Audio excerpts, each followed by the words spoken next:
Sichuan in Chinese is Sichuan. Hey guys, today we're cooking Sichuan boiled beef.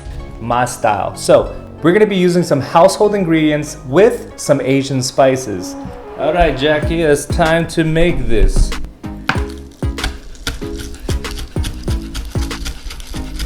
This meat slaps.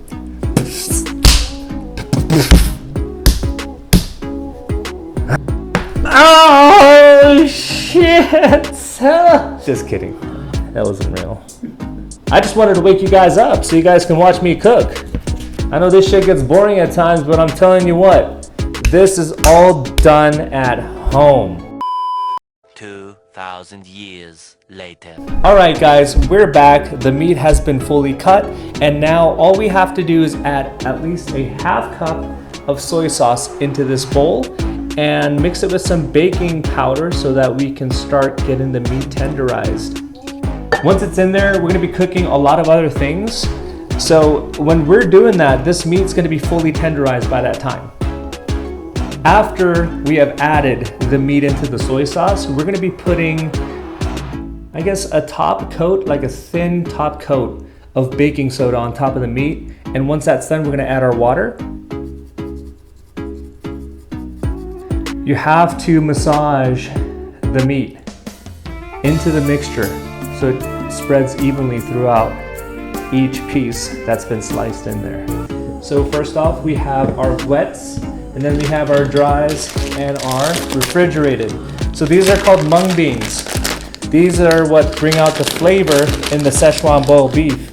We're gonna add 2 teaspoons of this Hmong bean. Actually, I'm gonna add 4 because I love this stuff. I absolutely love it. 3 teaspoons of garlic puree would be next. We're gonna give it a little stir. And we're gonna add some of these amazing peppercorns. You're gonna add about a good handful of it. I'm gonna add a little more though, I love this stuff. This peppercorn, after you cook it, brings a very amazing aroma out and it kind of like leaves your mouth numb so that you can't even really taste the spices. All right, so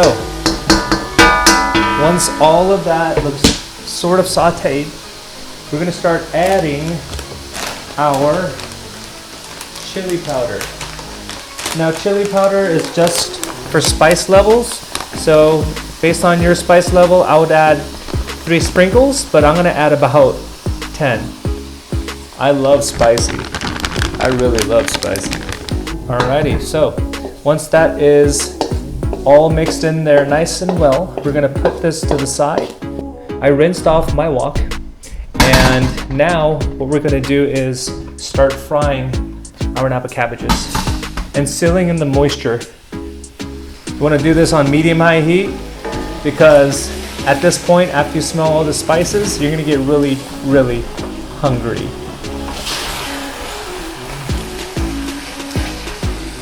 All right, so after we finish everything, we're going to add a splash of oil.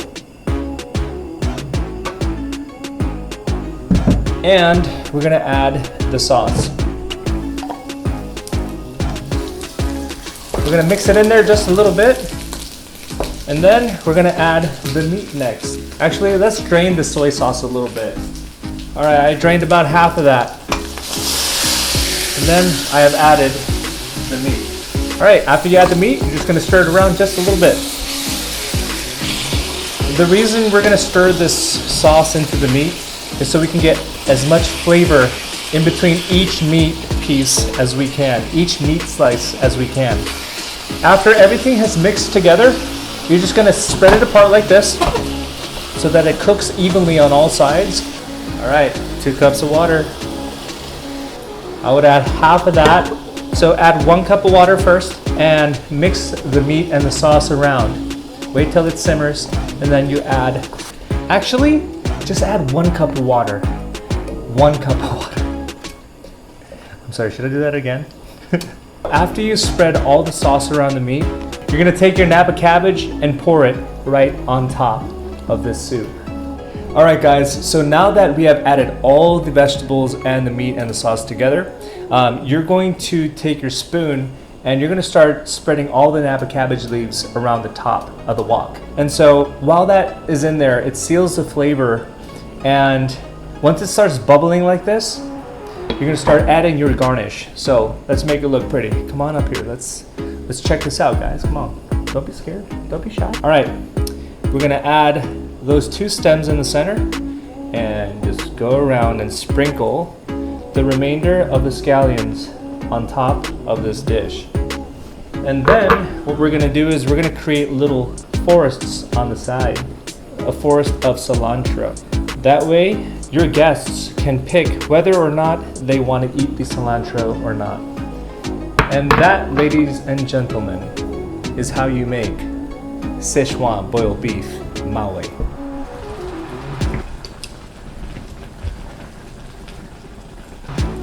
All right, so let's give it a shot, Tyler. Let me know what you think. Oh, yes. I'll let you go first. So there's a lot of things going on in here. So what is the best combination of things that I should put in my mouth here? So yeah, start with the lettuce, and then you wrap your rice around that lettuce first. Okay. The reason you want to start with the lettuce is because it's soaked up a lot of the seasoning and the spices. So you're gonna taste that. You're gonna taste that impact right away. It's so hot. It's very hot, so you gotta be really careful. That's a part of the experience, right? You gotta make sure it's constantly hot. Not all the way. I would kind of reduce that broil to a medium heat. So let's do that to a medium heat. Perfect. Hey, Mike, look at the way that he's using these chopsticks. Is this correct? It's amazing. Is it correct? It's correct. Nice. Okay, this is not going to be a pretty one, but